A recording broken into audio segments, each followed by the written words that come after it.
بیوقوف کا جو پیار بھی ہوتا ہے وہ بھی جان لیوا ہوتا ہے۔ وہ اپنی بیوقوفی میں ایسا عمل کرتا ہے تو وہاں اپنی محبت کو ثابت کرنے کے لیے وہ سامنے والے کی جان بھی لے لیں۔ اس کی ایک بڑی وجہ جو ہے وہ تربیت نہ ہونا ہے، وہاں بڑوں کی صحبت میں نہ بیٹھنا ہے، وہاں جو علم کی ایک روح ہمارے اندر ہونی چاہیے بڑوں کی نسبت کی وجہ سے، وہاں فیض حاصل کرتے ہوئے وہ نہیں رہی۔ وہ جو شخص آپ ایسا دیکھیں کہ جو دوسروں میں برائی نکالنے میں لگا ہوا، دوسروں کے عیب نکالنے میں لگا ہوا ہے اور خود کو ہی بڑھا چڑھا کر پیش کر رہا ہے، تو اس کا مطلب ہے کہ وہ بیوقوف ہے، کنجوس ہوتا ہے۔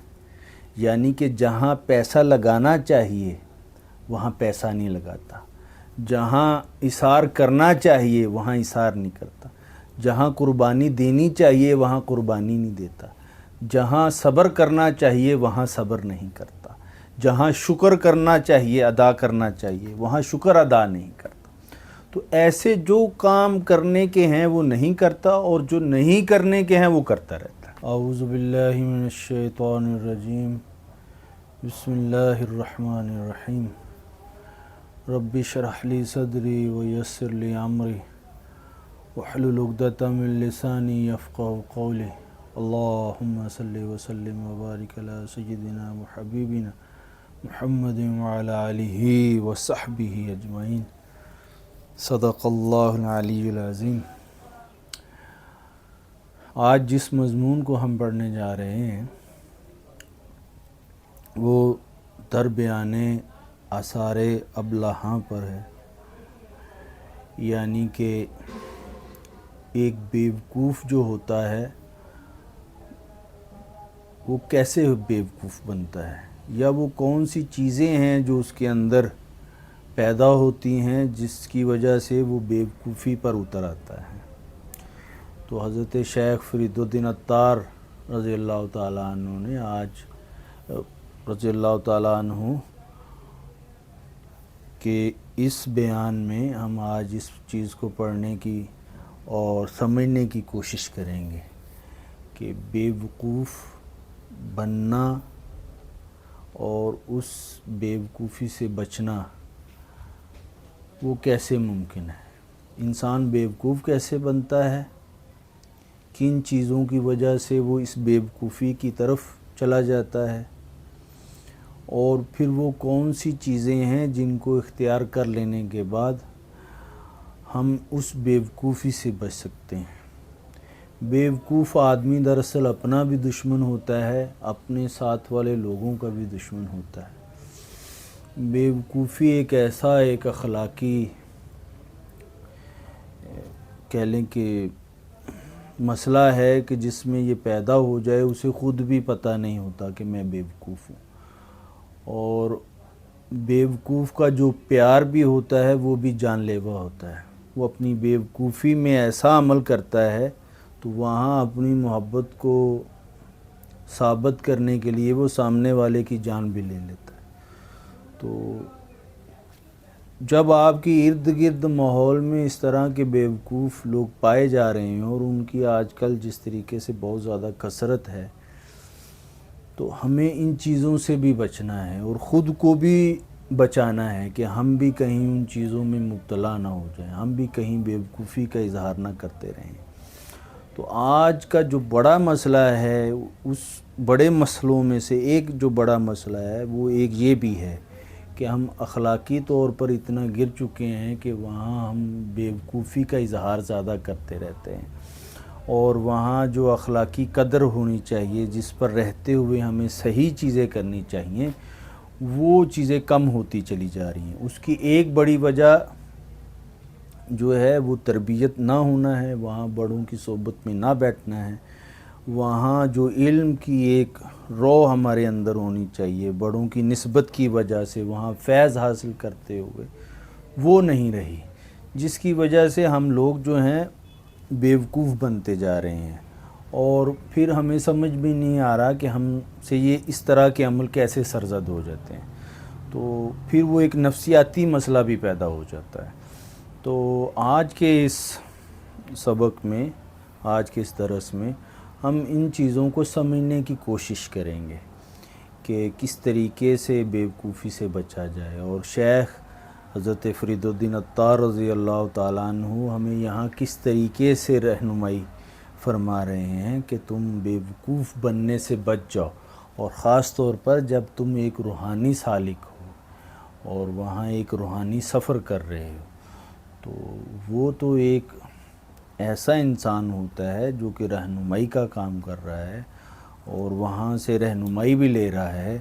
تو اس سے بیوقوفی کا سرزد ہونا، یعنی کہ حماقت کا سرزد ہونا، ایسے ہی ہے جیسے کہ وہ ابھی اپنے نفس میں پھنسا ہوا ہے اور وہاں نفس سے ابھی باہر نہیں نکلا. تو یہ چیزیں ہیں، جیسے کہ شیخ کو پڑھیں گے تو وہ ہمیں چیزیں سمجھ آنی شروع ہو جائیں گی. تو شروع کرتے ہیں. فرماتے ہیں 4 چیز آمد نشان ابلہی.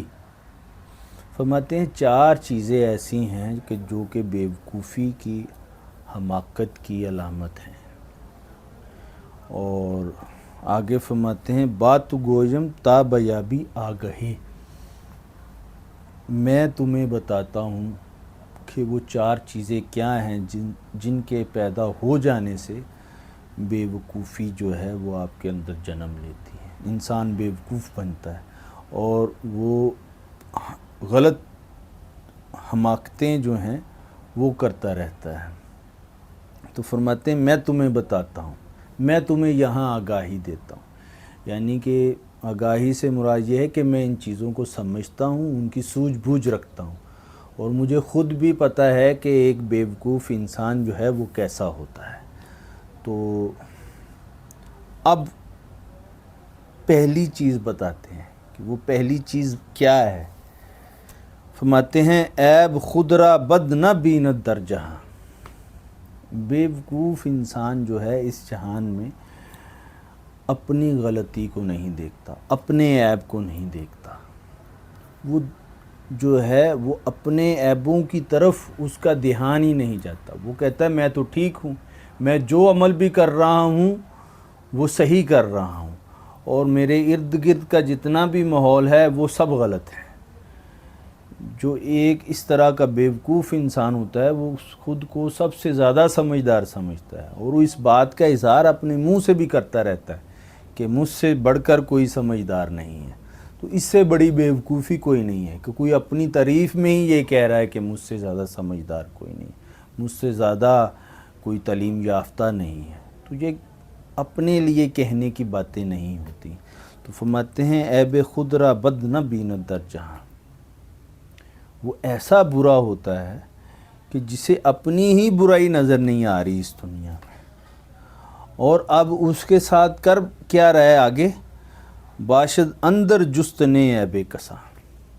اب وہ اپنے عیبوں کو چھپانے کے لیے دوسروں میں عیب نکالتا رہتا ہے، دوسروں کے عیب ڈھونڈتا رہتا ہے تاکہ انہیں میں وہیں پھنسائے رکھوں کہ تمہارے اندر یہ غلطی ہے، تم یہاں بیوقوف ہو، تم یہاں جو ہو حماقت کا کام کر رہے ہو. تو انہی چیزوں میں اپنا وہ وقت جو ہے وہ ضائع کرتا رہتا ہے. ظاہر ہے جب انسان اس طرح کی بیوقوفیاں کرتا رہے گا، لوگوں کے عیب جو ہیں وہ ڈھونڈتا رہے گا، تو وہ حقیقت کے ساتھ کیسے جڑ پائے گا؟ وہاں جو روحانیت اسے چاہیے وہ کیسے لے پائے گا؟ تو وہ نہیں لے پائے گا. وہ اس روحانیت سے دور رہے گا، وہ حق تعالیٰ کا جو فیض ہے اس کو لینے سے محروم رہے گا. تو اصل تو اسے اپنے عیب کو ڈھونڈنا ہے اور اس کی اصلاح کرنی ہے، اپنے نفس کی اصلاح کرنی ہے. تو جو شخص اپنے نفس کی ہی اصلاح نہیں کر پا رہا، جو وہاں ابھی خود پھنسا ہوا ہے، وہ کسی دوسرے کے لیے رہنمائی کا کام کیسے کرے گا؟ تو فرماتے ہیں عیب خود را بد نہ بیند در جہاں، باشد اندر جست نے عیب کسا.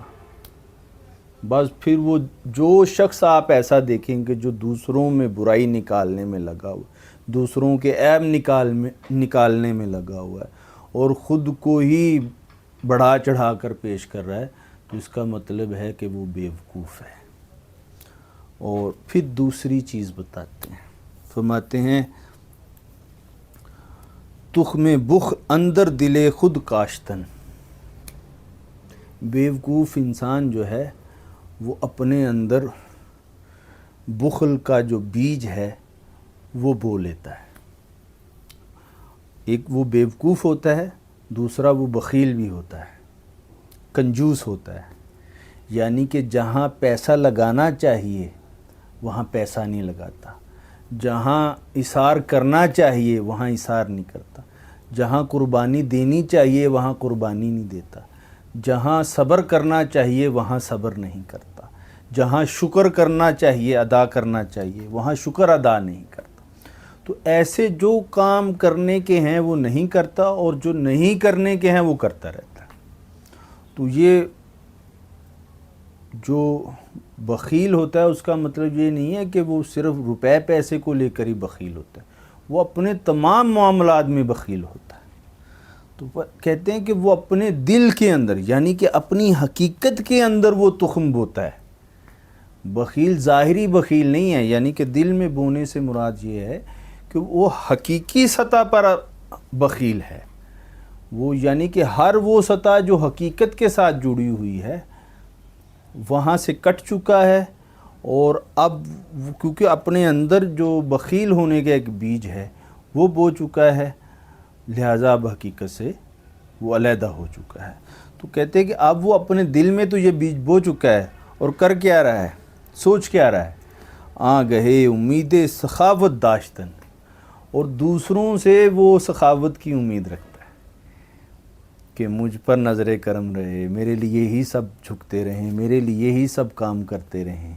ٹھیک ہے، میں جو چاہوں جو مانگوں وہ لے سکتا ہوں، لیکن مجھ سے کوئی مانگے تو بھائی میرے پاس کچھ بھی نہیں ہے دینے کے لیے. نہ محبت ہے، نہ انس ہے، نہ پیار ہے، نہ اللہ کی راستے میں پیسہ خرچ کرنے کے لیے پیسے ہیں، روپے پیسے ہیں، نہ ہی ایسی کوئی چیز ہے، نہ ہی جہاد کرنے کے لیے میرے پاس کوئی عمل ہے. وہ جہاد بالنفس ہے، وہ جہاد بالقلم ہے. ٹھیک ہے، وہ چاہے جہاد بالسیف ہے. تو فرماتے ہیں کہ جب ایک بخیل انسان اس حد تک بخیل ہو چکا ہوتا ہے تو وہ حقیقت سے کٹ چکا ہوتا ہے، اور خود بخیل ہوتا ہے، لوگوں سے سخاوت کی امید رکھتا ہے. تو اب فرماتے ہیں کہ ان کی ان حرکتوں کی وجہ سے نتائج کیا نکل رہے ہیں. فرماتے ہیں ہر کے خلق از خول کے او خوشنود نیست. جو مخلوق ہے، جو عوام الناس ہے، وہ اس کی ان عادتوں کی وجہ سے اس سے خوش نہیں ہوتے. کوئی بھی اس سے خوش نہیں ہوتا، چاہے وہ اس کے گھر والے ہیں، اس کے دوست احباب ہیں، اس کے معاشرے میں جتنے لوگ ہیں. تو وہ بخیل شخص کو دیکھتے ہی ہر بندہ اس سے بھاگ رہا ہوتا ہے، کیونکہ وہ اپنے اندر ایک الگ طرح کی جلن رکھتا ہے، وہ اپنے اندر الگ قسم کی ایک گھٹن رکھتا ہے. تو سامنے والا اس کو محسوس کرتا ہے. آپ دیکھیں سخی شخص ہوگا سب اس کے قرب میں رہیں، بخیل شخص ہوگا سب اس سے بھاگیں. تو آپ فرماتے ہیں کہ مخلوق میں کوئی بھی شخص اس سے خوش نہیں ہوتا. آپ اندازہ لگا لیں اس کی قدر و قیمت کا کہ اپنے بخل کی وجہ سے وہ جو دو معیارات ہیں، تصوف بنیادی طور پر دو چیزوں کے ساتھ جڑا ہوا ہے. ایک حق تعالیٰ کے ساتھ کہ وہاں جو حق تعالیٰ کے جتنے معاملات ہیں، ہمارے حق ہیں، ان کو پورا کیا جائے، اور دوسرے مخلوق کے ہیں. تصوف انہی دو چیزوں کے ساتھ جڑا ہوا ہے کہ میں معاشرتی طور پر، خاندانی سطح پر اپنے دوستوں میں اچھا بن کے رہوں، ٹھیک ہے، شفیق بن کے رہوں، ملنسار بن کے رہوں، وہاں سخی بن کے رہوں، اور حق تعالیٰ کے ہاں تعلق میں وہاں عبادت گزار اور اس کا محب، اس کا عاشق، اس کا طالب بن کے رہوں. تو آپ فرماتے ہیں جو خلق کے ہاں مقبول نہیں ہے، اس کی اس عادت کی وجہ سے، بیوقوفی کی بنیاد پر جو اس کے اندر پیدا ہوئی ہے. تو اب آگے فرماتے ہیں ہیچ قدرش بر درے معبود نیست. اب حق تعالیٰ کے ہاں بھی اس کی کوئی قدر و منزلت نہیں ہے. اب وہ دیکھے دونوں سطحوں پر ہی دھتکارا جا چکا ہے، دونوں سطحوں پر ہی اس کی مقبولیت نہیں ہے، نہ اپنے اٹھنے بیٹھنے والوں میں، نہ ہی حق تعالیٰ کے ہاں. تو اس سے بڑا بدقسمت بدبخت کون ہو سکتا ہے؟ تو فرماتے ہیں ایک تو وہ بیوقوف ہے، اوپر سے وہ بخیل ہے۔ اب اندازہ کریں کہ ایک بیوقوف انسان اور ایک بخیل انسان کس طرح کا ہو سکتا ہے، اور جو لوگوں میں ہی عیب ڈھونڈتا ہے، اپنے عیب، آپ خود کو اپنی سطح پر ہر طرح کے عیب سے پاک سمجھتا ہے، اور دوسرا یہ ہے کہ وہ تخم بیج چکا ہے اپنے اندر بخل کا، اور تیسری کیا سطح ہے کہ مخلوق سے کٹ چکا ہے، خالق سے بھی کٹ چکا ہے، مخلوق سے بھی کٹ چکا ہے۔ اور پھر آگے فرماتے ہیں ہر کے اورا پیشہ بدخوئی بوت۔ اب اس کا کام کیا ہے؟ بس بدخوئی کرتے رہنا، اپنے اندر غلط عادات جو ہیں ان کو پیدا کرتے رہنا۔ کارے او پیوستہ بدروئی بوت، اور انجام کار وہ جو ہمیشہ جو بھی وہ کام کر رہتا ہے وہ برائی کی طرف ہی کرنے والا ہوتا ہے، برائی ہی کو پیدا کرنے والا ہوتا ہے۔ وہ جس کام میں بھی ہاتھ ڈالتا ہے وہ کوئی اچھا کام نہیں ہوتا، خیر کا کام نہیں ہوتا، نیکی کا کام نہیں ہوتا، بھلائی کا کام نہیں ہوتا، اور آگے وہ اپنے لیے نقصان کیا کرتا ہے۔ خوے بد در تن بلائے جاں بوت۔ اب وہ جو جن غلط عادات میں یہ جو اوپر گنوائی ہیں حضرت شیخ فرید الدین عطار رحمۃ اللہ علیہ، آپ فرماتے ہیں اس وجہ سے وہ اپنی جان کا دشمن بنا ہوتا ہے، اپنی جان کو ہلاک کرنے والا ہوتا ہے، اپنے ذہن کو خراب کرنے والا ہوتا ہے، اپنی روح کو اجاڑنے والا ہوتا ہے۔ اور مرد میں بدخو نہ از انسان بود۔ آپ فرماتے جو اس طرح کا انسان ہوتا ہے، جو بخیل بھی ہے، بیوقوف بھی ہے، حق تعالیٰ کے ہاں اور مخلوق کے ہاں بھی جس کی کوئی قدر و منزلت نہیں ہے، اور ہر کام جو ہے وہ برائی والا وہ کر رہا ہے اپنی بیوقوفی کی بنیاد پر، تو آپ فرماتے ہیں وہ آدمی نہیں ہے، وہ انسان نہیں ہے، وہ تو حیوان ہے۔ مرد میں بدخو نہ از انسان بود۔ بدخو انسان جو ہے وہ کبھی بھی جو ہے وہ آدمی نہیں ہو سکتا۔ آدمی ایک تربیت یافتہ انسان کو کہتے ہیں، جو اپنے زندگی کو جینے کے جتنے معاملات ہیں، جتنے معیارات ہیں، ان پر پورا بھی اتر رہا ہوتا ہے، اور اس میں لگا بھی ہوتا ہے، اور اس میں کوشش بھی کر رہا ہوتا ہے۔ اور آگے کیا فرماتے ہیں؟ اس بخل کی وجہ سے اب کیا ہوگا؟ بخل شاخ از درخت دوزخ است۔ یہ جو بخل ہے یہ تو دوزخ کے درخت کی شاخ ہے، جو وہ شجرۃ الزقوم من الحلوہ قرآن پاک میں، کہ جنتیوں کو کھانے کے لیے جو کھانا دیا جائے گا وہ شجر زقوم، جسے تھور کا درخت کہتے ہیں، کڑوا، انتہائی کڑوا، اور اس کے اوپر جو پھل لگتا ہے وہ ایسے ہوتا ہے جیسے کہ شیطان کا سر ہے۔ تو فرماتے ہیں کہ تم اس تھور کے درخت کی ایک شاخ ہو، بخیل شخص جو ہے وہ اس شاخ کی مانند ہے۔ بخل شاخ از درخت دوزخ است۔ اور دوسری کیا اس کے لیے کیا مثال بیان فرما رہے ہیں؟ وا بخیلک از سغان مسلخ است۔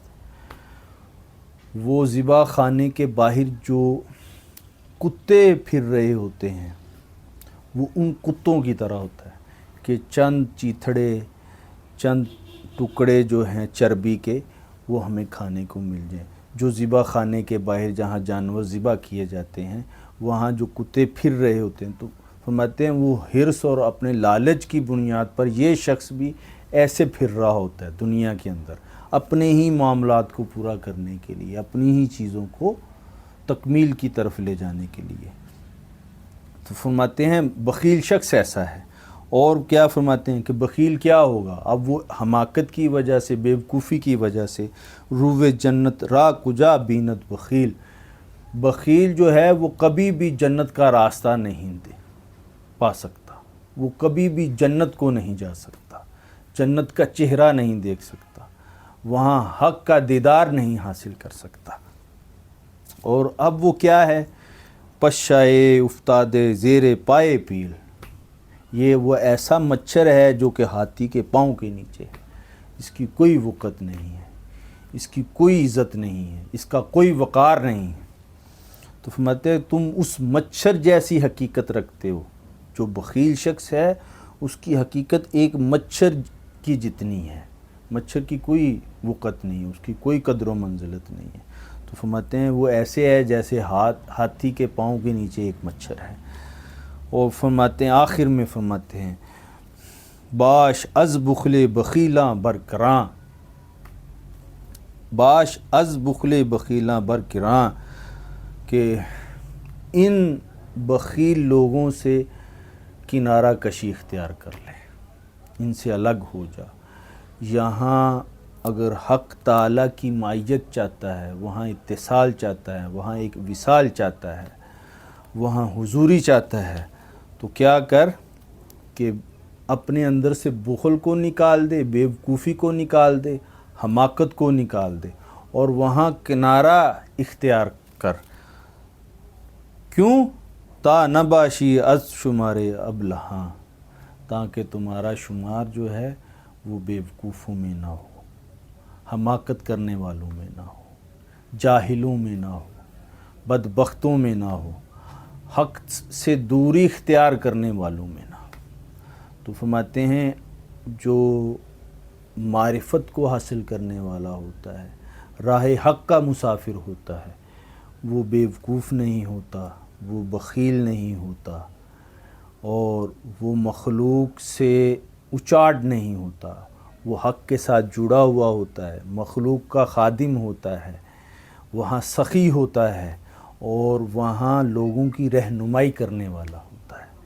فرماتے ہیں یہ بے وقوفی چھوڑ دے اور لوگوں کی رہنمائی کرنے والا بن جا، ان کا مددگار بن جا، سخی بن جا، اور حق کا طالب بن جا، اس کا محب بن جا، تاکہ تمہیں وہاں حضور حق اور معیت حق حاصل ہو۔ تو اللہ رب العزت سے دعا ہے کہ اللہ پاک ہمیں حضرت شیخ فرید الدین عطار رضی اللہ تعالیٰ عنہ کی طرف سے ملنے والے ان فیض و برکات کو سمیٹنے کی توفیق عنایت فرمائے، اپنے پیاروں کی صحبت اور سنگت نصیب فرمائے۔ وما علینا الا البلاغ المبین۔